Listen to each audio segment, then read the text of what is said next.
Shalom. Saya yakin kita semuanya tetap dalam keadaan baik-baik saja, sehat-sehat, dalam perlindungan dan dalam pembelaan Tuhan. Setuju katakan amin?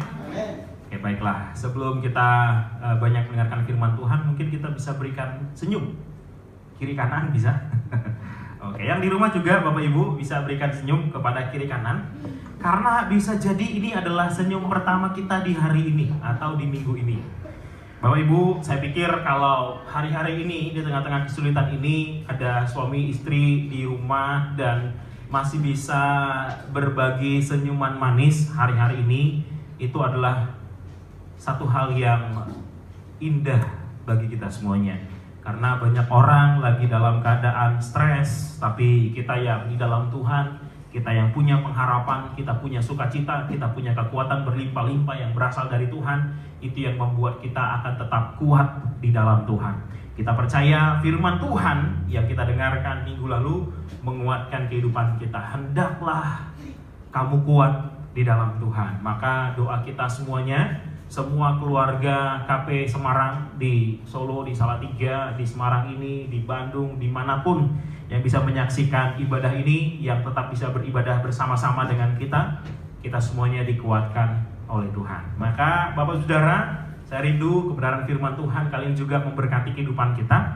Hari ini kita akan sama-sama belajar kebenaran firman Tuhan yang juga berbicara tentang kekuatan. Karena hal yang sangat dibutuhkan hari-hari ini adalah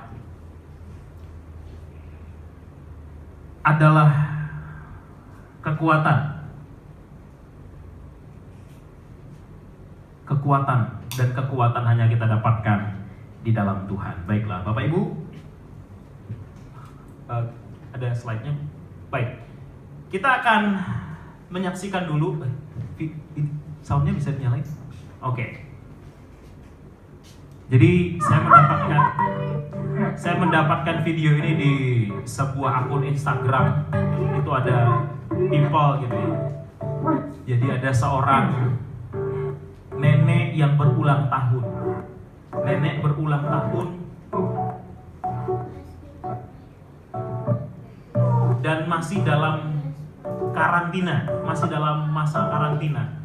Tetapi suaminya tiba-tiba datang dan memberikan surprise, kejutan sambil membawa bunga dan si istri berpikir, waduh, nggak bisa dekat-dekat, kita nggak bisa dekat-dekat. Suaminya bilang, kenapa tidak bisa? Mungkin sudah habis masa karantinanya, tepat di hari ulang tahun. Maka si suami memberikan kejutan dan pelukan hangat. Ini direkam oleh anaknya dan anaknya berkata, selamat ulang tahun mama. Menyaksikan video ini saya kira ini sangat menyentuh Bapak Ibu.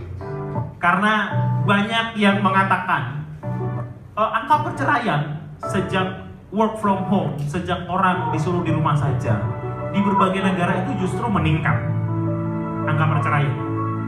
Minggu yang lalu kita juga dengar khotbah bahwa ternyata di rumah saja meningkatkan potensi perselisihan, pertengkaran suami dan istri. Yang tadinya mungkin konflik hanya terjadi 50%. Sejak aktivitas banyak di rumah saja justru meningkat mungkin bisa sampai 70-80. Dan banyak orang yang tidak siap sehingga memilih untuk melanjutkan konflik itu ke tingkat yang lebih serius. Maka ketika masih ada orang yang menunjukkan cinta seperti ini di usia yang sudah sangat lanjut, saya kira menyentuh kehidupan banyak orang. Waktu saya pertama kali nonton video ini juga saya pikir, wah ini keren banget. Mereka bisa mempertahankan cinta sampai di usia lanjut. Saya kira ini sudah banyak pengalaman mereka ya. Tapi apa yang membuat mereka tetap kuat adalah ketika mereka terikat oleh cinta. Maka saya percaya ada kekuatan di dalam cinta.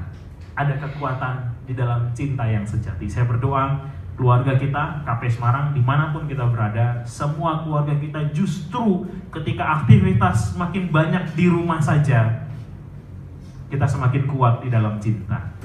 Saya berdoa suami dengan istri lebih banyak lagi memberikan senyuman, Jangan lebih banyak memberikan wajah sangar begitu, emosi saudara ya. Karena itu bisa merusak ketenangan hati, merusak damai sejahtera. Maka saya berdoa minggu-minggu terus berlanjut, kesulitan mungkin belum selesai hari-hari ini, tapi cinta akan semakin menguatkan kita. Maka saya bisa maka minggu ini kita ketemu dengan satu judul, Allah berkuasa menguatkan. Jika minggu lalu kita mendengarkan firman Tuhan tentang kekuatan, maka ada satu pribadi yang berkuasa untuk menguatkan kita. Kita semua secara pribadi terbatas kekuatan kita. Firman Tuhan kepada jemaat Philadelphia, aku tahu kekuatanmu tidak seberapa. Tuhan tahu juga kekuatan kita tidak seberapa. Kemarin kita mendengarkan lagu yang sangat indah. Di bagian refnya dikatakan, di batas akhir kekuatanku kau datang menjamah hidupku. Saya tidak tahu apakah kita sampai di batas akhir kekuatan kita hari-hari ini, tapi ada pribadi yang berkuasa menguatkan kita, menguatkan setiap pribadi. Dia Allah yang mengasihi kita. Maka kita buka Alkitab kita dalam Roma 16. Mari kita buka Alkitab kita dalam Roma 16 Bapak Ibu. Roma 16 ini merupakan penutup dari kitab Roma. Kitab yang ditulis oleh Rasul Paulus yang merasakan begitu hebat cinta Tuhan dalam kehidupannya. Begitu hebat, begitu agung, begitu mulia, tak terduga, tak terlukiskan kasih Tuhan dalam kehidupannya. Terbukti dengan bagaimana masa mudanya begitu keji, menghabisi orang-orang percaya. Justru ditemui Tuhan di jalan saat dia menuju Damsyik. Betul ya Luther ya? Betul ya? Lalu dia merasakan, wah begitu hebat cinta Tuhan. Nah, di sini dia tuliskan kepada jemaat Roma, ada kekuatan di dalam cinta itu. Mari kita baca Roma 16 ayat 25 sampai 27 Bapak Ibu. Yang di rumah juga kita buka Alkitab kita. Kita buka Alkitab kita bacakan bersama-sama. Sebab firman Tuhan berkata, berbahagialah orang yang membaca, mendengarkan dan melakukan firman Tuhan. Ayat 25 sampai 27. Roma 16 ayat 25 sampai 27. Sama-sama kita baca 1, 2, iya. Segala kemuliaan bagi Allah, bagi Dia yang berkuasa menguatkan kamu menurut Injil yang kumasyurkan dan pemberitaan tentang Yesus Kristus sesuai dengan pernyataan rahasia yang didiamkan berabad-abad lamanya, tetapi yang sekarang telah dinyatakan dan yang menurut perintah Allah yang abadi telah diberitakan oleh kitab-kitab para nabi kepada segala bangsa untuk membimbing mereka kepada ketaatan iman bagi Dia satu-satunya Allah yang penuh hikmat, oleh Yesus Kristus segala kemuliaan sampai selama-lamanya. Amin. Jadi siapa yang berkuasa menguatkan kita Bapak Ibu? Allah kita. Allah kita yang maha kuasa itu, Dia berkuasa untuk menguatkan kita. Maka ini merupakan bagian penutup dari begitu indahnya surat Rasul Paulus kepada jemaat di Roma. Kalau kita baca kitab Roma ini, ada begitu banyak kebenaran yang relate, yang bisa masuk ke dalam kehidupan kita. Karena kita bukanlah orang-orang yang dari latar belakang keturunan memiliki langsung hukum Taurat, tapi kita adalah orang-orang yang dibenarkan karena iman. Dibenarkan karena iman. Kalau kita baca Roma 5, 6, 7, 8 itu indah sekali. Bagaimana kita orang ini dibenarkan. Dibenarkan karena iman. Nah, bagian penutup ini dalam beberapa terjemahan bahasa Inggris saya baca itu, kalau bahasa Indonesia kan terjemahan baru menuliskan judul perikopnya segala kemuliaan bagi Allah. Tapi kalau dalam terjemahan bahasa Inggris itu, ini tertulis doksologi. Bisa diklik Bu. Nah, doksologi itu adalah begini Bapak Ibu. Doksologi itu dari dua kata, doksa dan logos. Doksa itu kemuliaan, dan logos itu adalah firman. Betul ya? Doksologi. Jadi doksologi adalah kata-kata kemuliaan. Kata-kata kemuliaan. Jadi di bagian penutup ini, Rasul Paulus mau menarik segala sesuatunya tertuju kepada kemuliaan Allah. Nah, ini indah sekali. Bahwa kita yang lemah ini dikuatkan untuk apa? Untuk ditujukan kepada kemuliaan Allah. Bisa diklik lagi, Bu. Nah, ini dia, doxa dan logos. Bisa diklik lagi, Bu. Doxologi, kata-kata kemuliaan, menarik semua perhatian kepada kemuliaan Tuhan. Jadi perhatian kita tertujunya kepada apa, saudara? Kepada doxologi, kepada kemuliaan Tuhan. Dalam situasi apapun tertuju perhatian kita kepada apa? Kepada kemuliaan Tuhan. Waktu Rasul Paulus menulis ini, dia tidak dalam kondisi yang baik-baik saja. Karena menurut saya, perjalanan Paulus setelah dia menerima Tuhan Yesus, setelah Tuhan Yesus memilih dia, itu begitu banyak tantangan yang berat. Ada banyak ahli-ahli Alkitab mengatakan perjuangan penderitaan Rasul Paulus itu tipis di bawah penderitaan Yesus. Sehingga ya dengan begitu banyak hal dia tegaskan, semuanya harus menuju kepada kemuliaan Allah. Nah, ini kalau kita baca Roma 11 juga, Roma 11 saya kira dia juga menuliskan doxologi. Roma 11 ayat 36. Roma 11 ayat 36, demikian firman Tuhan. Sebab segala sesuatu adalah dari Dia, dan oleh Dia, dan kepada Dia. Bagi Dialah kemuliaan sampai selama-lamanya. Bagi Dialah kemuliaan sampai selama-lamanya. Jadi Rasul Paulus menutup kitab Roma dengan begitu manis, bahwa segala sesuatu harus pusatnya kepada kemuliaan Allah. Nah, Bapak Saudara, hidup kita juga harus terhisap dan tertuju kepada kemuliaan Allah. Pandangan mata kita juga tertuju kepada kemuliaan Allah. Bukan kepada penderitaan kita, bukan kepada betapa nelongsonya hidup kita hari-hari ini. No. Kepada kemuliaan Allah. Nah, dari situ Rasul Paulus memberikan pesan-pesan yang begitu indah. Kembali ke ayat 25. Bagi Dia yang berkuasa menguatkan kamu. Bagi Dia yang penuh kemuliaan itu, yang berkuasa menguatkan kita semuanya. Bisa diklik lagi, Bu, kembali ke slide-nya. Nah, indah sekali, Bapak Saudara, berbicara tentang kekuatan. Berbicara tentang kekuatan.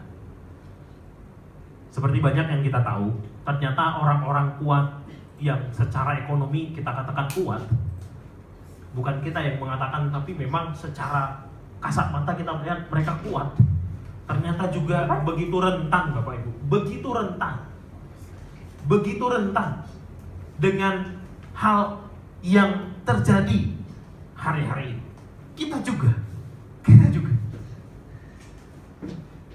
Maka kita semuanya perlu kekuatan. Bisa diklik lagi. Tuhan berkuasa menguatkan. Sekali lagi. Nah, ketika kitab Roma dibuka oleh Rasul Paulus, di mana sih letak kekuatan kita? Di mana letak kekuatan kita? Roma 1. Mari kita buka Roma 1, Bapak Ibu. Roma 1. Saya berdoa kita semuanya, saya juga secara pribadi, kita semua yang mendengarkan, kita diingatkan kepada satu kekuatan yang tak terbatas. Ayat 16. Sebab aku, Roma 1 ayat 16. Sebab aku mempunyai keyakinan yang kokoh dalam Injil, karena Injil adalah kekuatan Allah yang menyelamatkan setiap orang yang percaya. Pertama-tama orang Yahudi, tetapi juga orang Yunani. Sebab di dalamnya nyata kebenaran Allah yang bertolak dari iman dan memimpin kepada iman. Seperti ada tertulis, orang benar akan hidup oleh iman. Jadi Injil adalah kekuatan Allah. Mana kekuatan kita, saudara? Allah berkuasa menguatkan kita. Allah berkuasa menguatkan kita.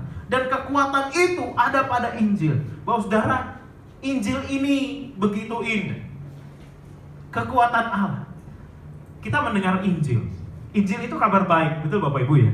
Kabar baik. Kabar baik yang bagaimana? Saya mengajarkan kepada murid saya. Di buku yang kita baca, kita diskusi. Di buku itu tertulis Gospel is a good news. Tapi saya tekankan kepada anak-anak murid saya katakan tidak berhenti sampai di good news, tidak berhenti sampai di kabar baik. Karena ada banyak kabar baik. Betul Bapak Ibu ya? Walaupun dunia sekarang begitu penuh dengan kabar buruk, ada tetap banyak kabar baik. Kabar bahwa seseorang yang mungkin sedang naksir kepada pria atau wanita idamannya dan ternyata responnya positif, itu kabar baik. Tapi kabar baik yang seperti ini bisa rentan sekali berubah menjadi kabar buruk. Kalau ternyata wanita atau pria idamannya itu berubah setia, wah itu menjadi kabar paling buruk. Minggu yang lalu mungkin kabar baik, tapi tidak lama menjadi kabar buruk. Saya baca ada satu orang menang lotre di Amerika Serikat. Saya lupa tampilkan gambarnya di sini. Menang lotre. Wah, puluhan miliar. Wah, tetapi dengan lotre itu dia bergaya hidup mewah. Nggak berapa lama, habis. Kabar baik. Menang lotre kabar baik. Tapi begitu hadiah itu habis, jadi kabar buruk. Kabar apa lagi, Us? Kabar baik di dunia ini, yang datang dari dunia ini, baiknya itu sementara. Tapi Injil itu kabar baik karena berbicara tentang kekekalan. Injil itu kabar baik karena berbicara tentang kekekalan. Injil itu adalah kekuatan Allah, kabar baik. Karena apa? Berkuasa menyelamatkan Yahudi atau non-Yahudi. Nah, kitab Roma ini dituliskan Rasul Paulus kepada orang-orang percaya di Roma yang banyak sekali berlatar belakang bukan Yahudi. Karena Paulus memang dipakai Tuhan menjadi rasul pertama mungkin yang memberitakan kabar baik Injil keselamatan dalam Yesus Kristus Tuhan yang bernilai kekal itu kepada orang-orang di luar Yahudi, dan itu sampai kepada kita. Injil itu adalah kekuatan Allah, kabar baik yang bernilai kekal. Kabar baik yang bernilai kekal. Kabar baik yang bernilai kekal. Dan itu datangnya dari Allah yang baik. Bapak Saudara, Injil adalah kekuatan Allah.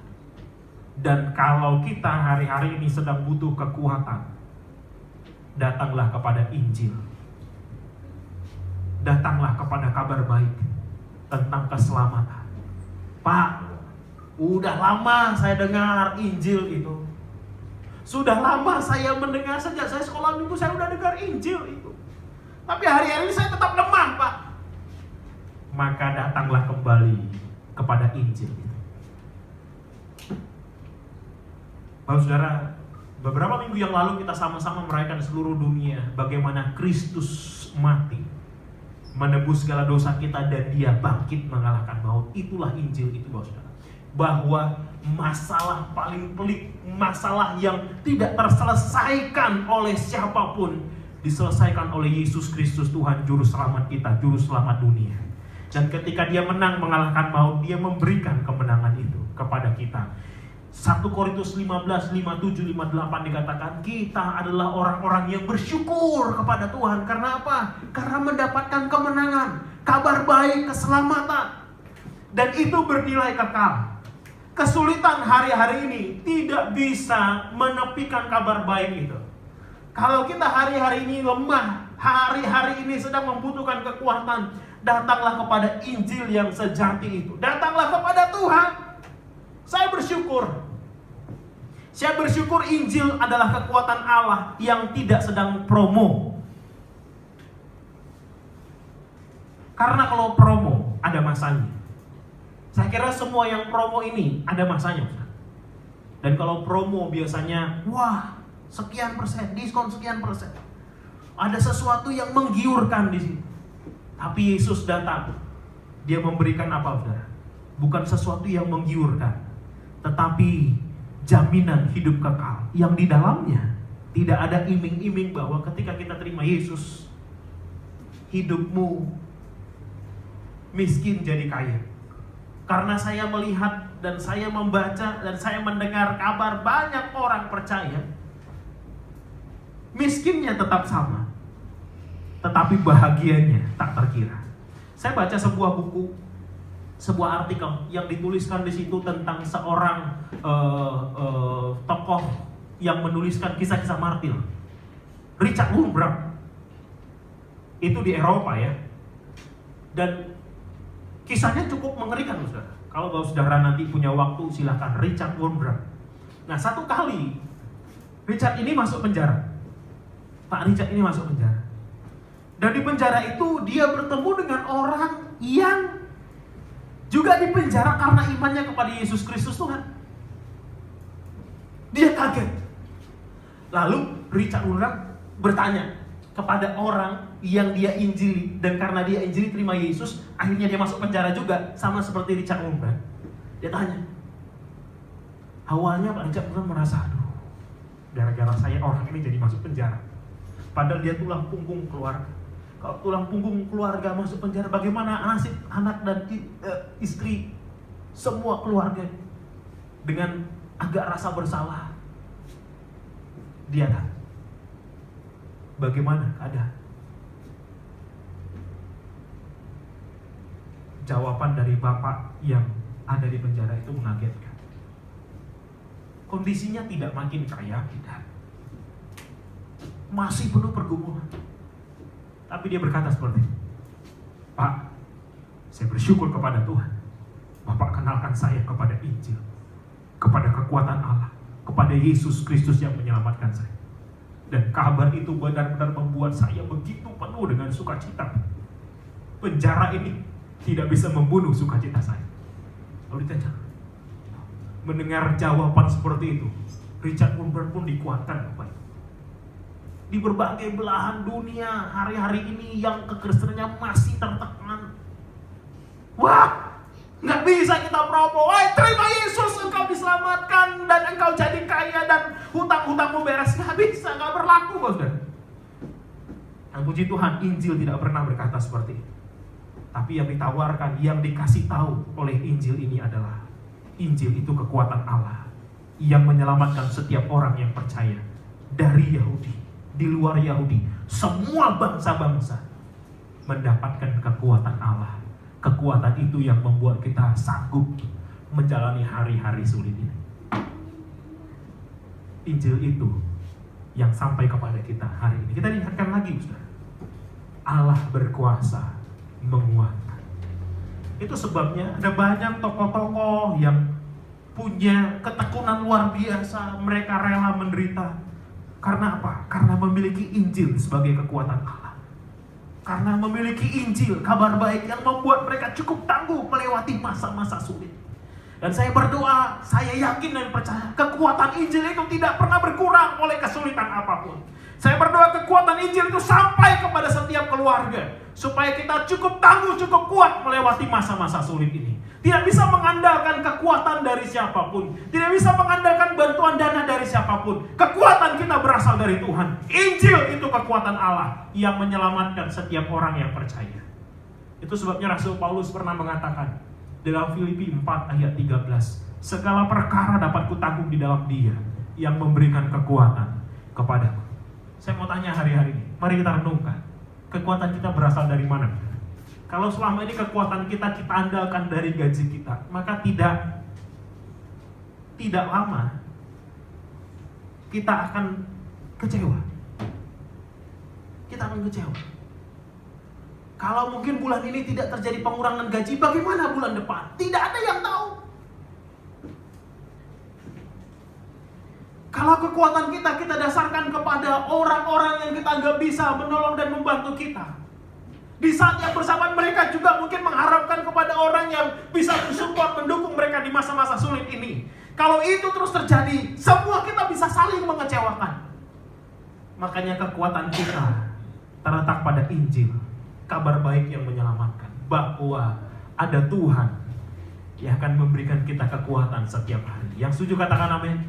Hari-hari ini yang jantungnya lagi lemah, deg-degan terus,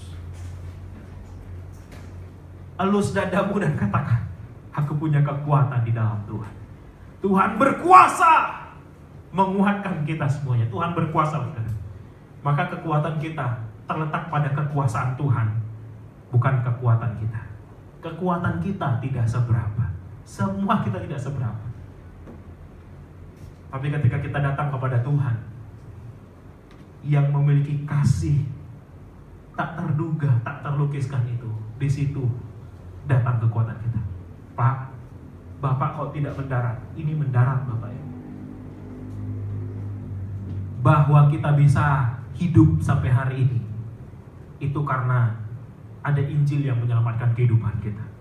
Ada kekuatan Allah, tak terlihat, ada yang sedang menopang kita dari belakang.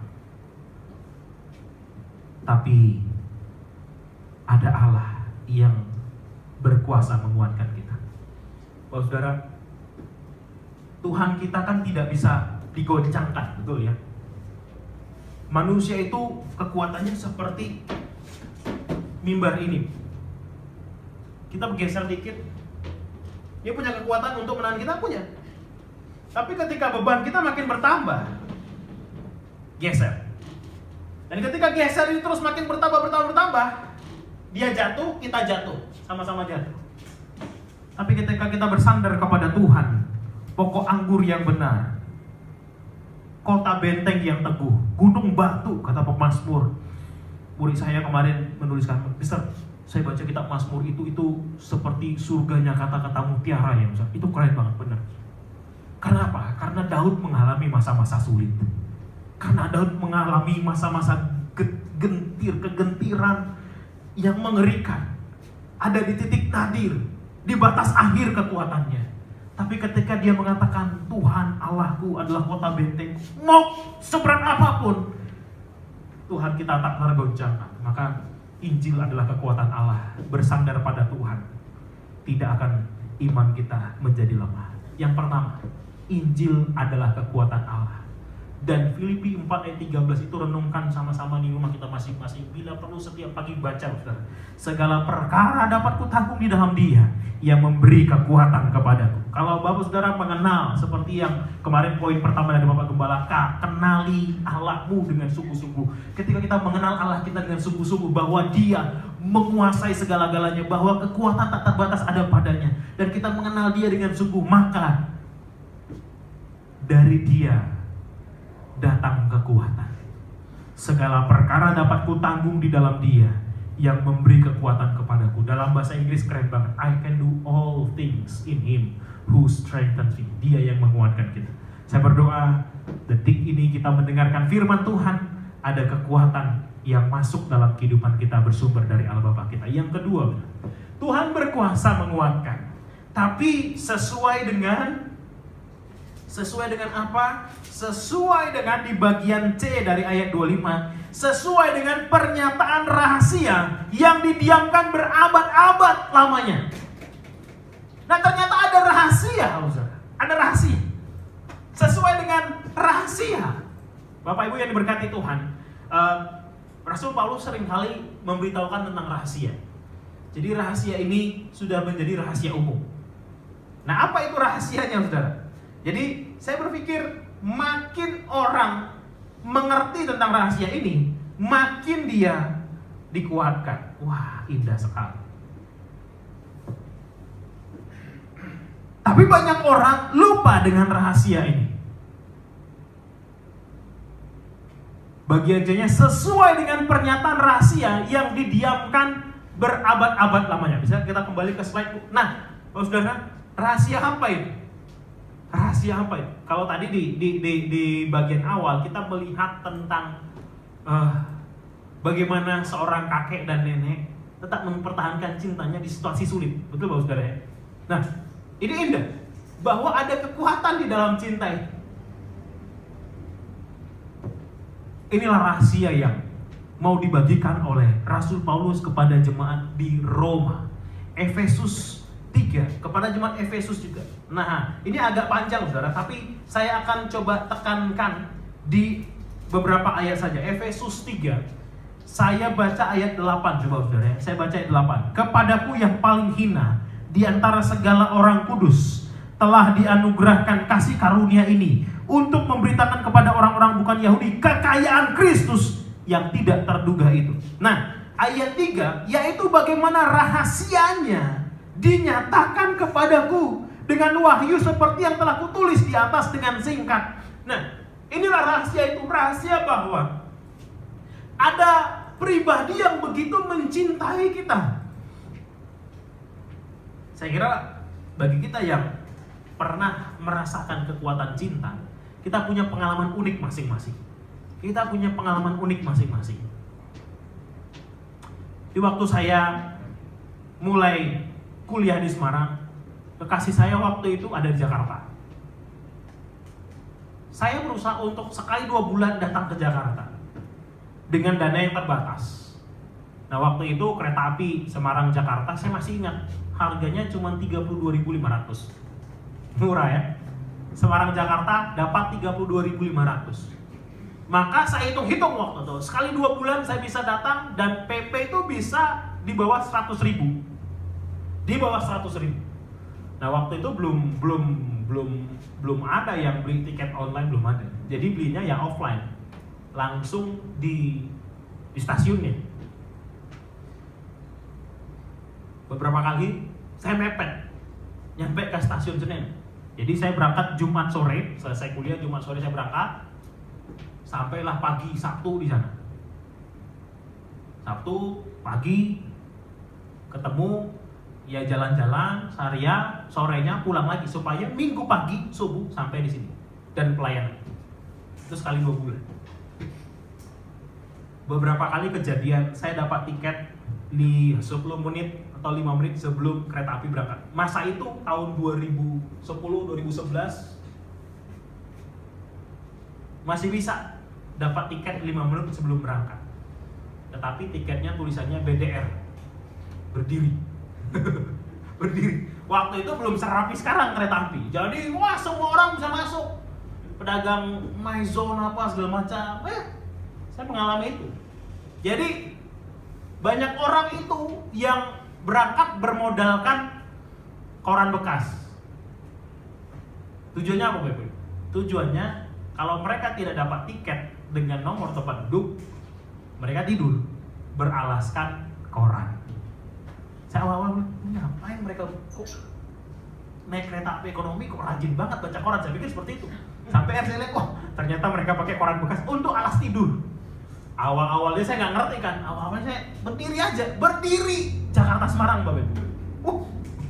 Itu gempor juga itu, sampai Semarang lutut goyang juga itu. Tapi kenapa? Karena cinta. Kangen dengan kekasihan. Nah, ada kekuatan di dalam cinta. Semua orang yang pernah merasakan cinta mengerti bahwa ada kekuatan dalam cinta. Cinta manusia bisa kuat. Bisa kita bayangkan cinta Tuhan terhadap kehidupan kita, Bapak Ibu. Ini rahasia yang disampaikan oleh Rasul Paulus kepada hampir setiap jemaat yang dia tuliskan surat. Hampir setiap jemaat yang dia tuliskan surat kepada jemaat di Roma, Filipi, Efesus, Korintus, di Tesalonika, dia membahas tentang cinta. Bagaimana Tuhan begitu indah. Bagaimana cinta Tuhan itu begitu besar dalam kehidupan. Makanya dia mengakui di ayatnya yang ke-8 itu, kepadaku yang paling hina di antara segala orang kudus. Dia menyadari betapa bobroknya, betapa jahat, betapa keji, betapa mengerikannya tindakannya. Dia merasakan, dia mengakui, jikalau bukan karena cinta, tidak mungkin ada keselamatan bagi orang berlatar belakang mengerikan seperti saya. Bapak Saudara, ada cinta bagi kita semuanya. Cinta yang merupakan rahasia bagi dunia ini.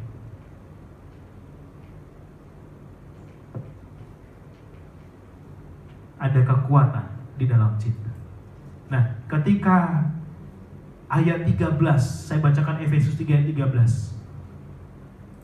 Sebab itu aku minta kepadamu, supaya kamu jangan tawar hati melihat kesesakanku karena kamu. Karena kesesakan itu adalah kemuliaan.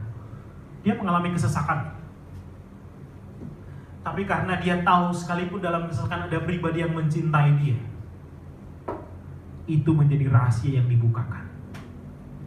Roma 8, ayat yang sangat terkenal. Roma 8 ayat 18. Sebab aku yakin bahwa penderitaan zaman sekarang ini tidak dapat dibandingkan dengan kemuliaan yang akan dinyatakan kepada kita. Ayat 31. Sebab itu apakah yang akan kita katakan tentang semuanya itu? Jika Allah di pihak kita, siapakah yang akan melawan kita? Ayat 34 atau 35 saya bacakan. Siapakah yang akan memisahkan kita dari kasih Kristus?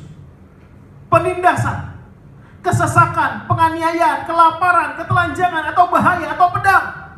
Tidak ada. Tidak ada yang dapat memisahkan kita dari kasih Kristus. Sekali Tuhan mengasihi kita, Dia mengasihi kita selamanya. Ini rahasia yang dibagikan oleh Rasul Paulus kepada jemaat-jemaat Tuhan. Rahasia bahwa ada cinta yang begitu tulus, begitu murni, begitu kuat. Kalau kita tidak meresponi cinta yang begitu tulus ini, betapa tidak tahu dirinya kita sebagai manusia berdosa.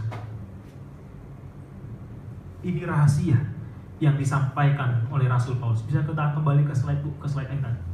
Bahwa ada kekuatan di dalam cinta. Ini rahasianya. Maka semakin kita mengerti rahasia ini, semakin kita dikuatkan. Semakin kita lupa akan ada pribadi yang mencintai kita, semakin kita lemah. Maka saya senang dengan sebuah lagu yang begitu romantis. Begitu romantis. Kau telah buktikan cintamu padaku. Itu lagu romantis sekali. Saya pikir itu salah satu lagu romantis, lagu rohani yang sangat romantis. Bahwa ada pribadi yang telah membuktikan cintanya kepada kita. Dan cintanya itu adalah cinta yang kekal. 1 Korintus 2 ayat 6 sampai ayat 8. Saya baca buat kita semuanya. Sungguh pun demikian, kami memberitakan hikmat di kalangan mereka yang telah matang, yaitu hikmat yang bukan dari dunia ini, dan yang bukan dari penguasa-penguasa dunia ini, yaitu penguasa-penguasa yang akan ditiadakan. Tetapi yang kami beritakan ialah hikmat Allah yang tersembunyi dan rahasia, yang sebelum dunia dijadikan telah disediakan Allah bagi kemuliaan kita. Tidak ada dari penguasa dunia ini yang mengenalnya. Sebab kalau sekiranya mereka mengenalnya, mereka tidak menyalibkan Tuhan yang mulia. Maka ini rahasianya. Rahasianya apa? Bahwa ada pribadi yang sampai rela disalibkan, disiksa demi kebaikan kita, demi keselamatan kita. Kalau untuk keselamatan kita, Yesus rela disalibkan.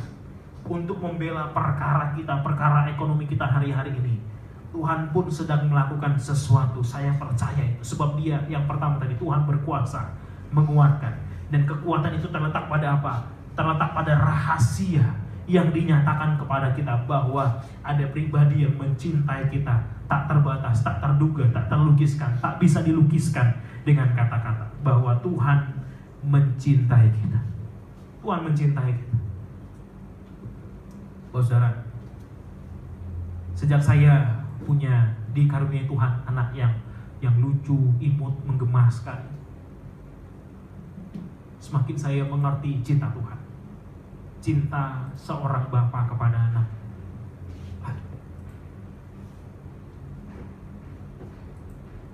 Anak saya sakit, sampai sekarang ada di bagian pahanya itu bekas suntikan yang kadang-kadang masih mengeluarkan nanah. Sebagai bapak saya pengen, saya lakuin apa? Saya kalau dari bapak yang baik, saya rela demi kebaikannya, saya isap itu supaya dia segera sembuh. Saya rela. Karena Bapak melihat dia menderita, saya juga, aduh. Saya kira bapak-bapak di sini juga pasti setuju. Melihat anak-anak kita menderita, kita nggak tahan. Tapi terkadang penderitaan itu bagus untuk melatih mental kekuatan mereka. Sebagai bapak yang baik, yang sayang kepada anak-anaknya, kita berpikir dalam masa situasi sulit ini, kalau harus menerjang badai, kalau harus melewati api demi anak-anak kita dapat makan dan terjamin kehidupan mereka, pasti sebagai bapak yang baik kita bersedia melakukannya. Pasti. Maka saya respect sama bapak-bapak yang tetap berjuang keras, yang tetap mengerahkan segala daya upaya demi keluarga kita terjamin kesehatannya dan makannya. Saya respect. Sama ibu-ibu juga saya respect. Kalau kita Yang jahat ini tahu memberikan yang baik. Itu yang kita dengarkan 2 minggu yang lalu. Apalagi Bapamu yang di surga. Renungkan ini, saudara. Renungkan ini. Ada pribadi yang mengasihimu luar biasa. Ada Bapa yang baik yang sayang sama kita dengan tidak bisa dilukiskan dengan kalimat bahasa manusia. Nggak bisa. Ini rahasia. Dan satu kali dalam kitab Efesus, rahasia ini besar, kata Rasul Paulus. Kita buka Efesus 5.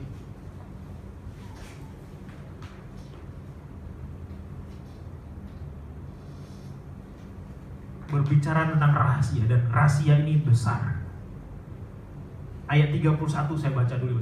Ayat 31 dari Efesus 5. Sebab itu laki-laki akan meninggalkan ayahnya dan ibunya dan bersatu dengan istrinya sehingga keduanya itu menjadi satu daging. Rahasia ini besar. Tetapi yang aku maksudkan ialah hubungan Kristus dan jemaat. Hubungan Kristus dengan jemaat. Kalau digambarkan, kasih Kristus adalah dasar hidup suami istri.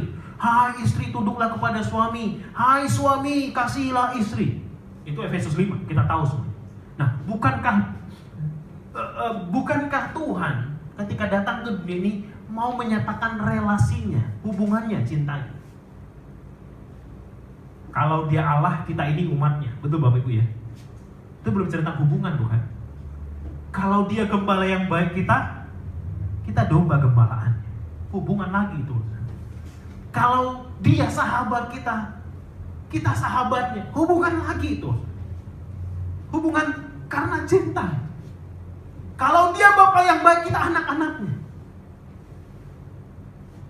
Nah, hubungan cinta terdalam yang bisa dimengerti oleh manusia di muka bumi ini, itu adalah hubungan cinta suami kepada istri.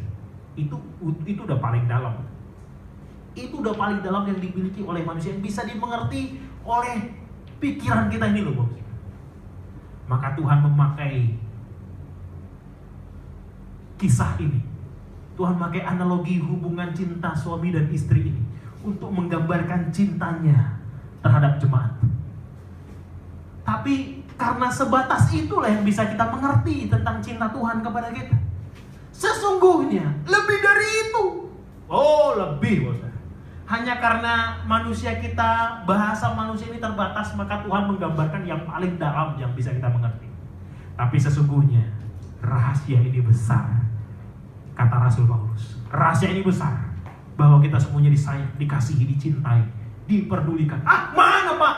Saya dibuat begitu menderita Pak. Nggak ada tanda-tanda Tuhan sayang sama saya. Injil itu kekuatan Allah. Dan kekuatan Allah itu menyelamatkan. Bahwa keselamatan kita, kabar baik yang bernilai kekal Saudara. Bukan bernilai 10 tahun, 5 tahun, bukan 15 tahun, bukan. Tidak ada limitnya, bernilai kekal. Ini kabar baik bernilai kekal. Tuhan sudah sebegitu baik terhadap kehidupan kita. Kita yang mungkin terdistraksi karena begitu beratnya pergumulan dalam kehidupan ini. Maka hari ini, minggu ini, di pagi hari ini, kita diingatkan kembali akan rahasia yang besar. Bahwa ada pribadi Allah yang maha kuasa, yang tak terbatas itu. Sayang sekali sama kita. Sayang sama saya, sayang semua. Itu sebabnya Tuhan membuktikannya bagi kita. Yang terakhir, ayat yang terakhir. Saya rindu kita baca ini bersama-sama. Dari 2 Korintus 4, bisa diklik 2 Korintus 4. 2 Korintus 4 kita perkatakan firman Tuhan ini. 2 Korintus 4 sekalipun kita dari bejana tanah liat, tapi ada kekuatan yang besar. 2 Korintus 4 ayat 7. 2 Korintus 4 ayat 7. Saya mengundang kita semua bangkit berdiri bersama-sama. Di rumah juga silahkan berdiri Bapak Ibu. Kita baca ayat ini 2 Korintus 4 ayat 7. Kita baca dengan lantang, dengan suara keras. 2 Korintus 4 ayat 7. 1, 2 ya. Tetapi harta ini kami punyai dalam bejana tanah liat, supaya nyata bahwa kekuatan yang melimpah-limpah itu berasal dari Allah, bukan dari diri kami. Kekuatan yang bagaimana, saudara? Kekuatan yang melimpah-limpah. Kekuatan yang melimpah-limpah. Tuhan berkuasa menguatkan kita. Dan kekuatan itu terletak pada Injil. Dan Injil itu adalah bukti kasih Tuhan yang tak terbatas, yang tak terduga, yang tak terlukiskan. Dan kekuatan itu ternyata berlimpah-limpah. Kekuatan itu berlimpah. Jangan ada yang lemah lagi, Bapak Saudara. Doa kami semuanya, doa kita semuanya. Semua keluarga KP Semarang, dimanapun kita berada, semuanya kita menerima kekuatan yang melimpah-limpah. Berasal dari Allah. Bukan dari pemerintah kita yang juga terbatas. Bukan dari siapapun, orang kaya, bukan. Dari Allah. Dari Allah yang maha kuasa, yang mengasihi kita semuanya. Maka doa saya dikuatkan. Bapak saudara, kita dikuatkan karena Allah yang berkuasa menguatkan kita semuanya. Tuhan Yesus memberkati. Kita tutup Alkitab kita, saudara. Kita tetap bangkit berdiri. Kita nyanyikan satu pujian. Kekuatan di hidupku kudapat dalam Yesus. Kekuatan di hidupku. Kita nyanyikan lagu ini dengan mengimani ada kekuatan yang berlimpah-limpah yang berasal dari Allah, bukan dari diri kami. Sebab diri kita kekuatannya terbatas.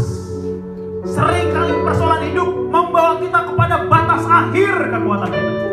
Tapi hari ini ada Allah yang berhak menguatkan kita. Dan hak itu pasti dipergunakan oleh Tuhan kita dengan baik, sesuai dengan waktunya, rancangannya yang indah. Maka kita naikkan pujian ini dengan mengimani ada kekuatan yang melimpah-limpah dalam kehidupan kita.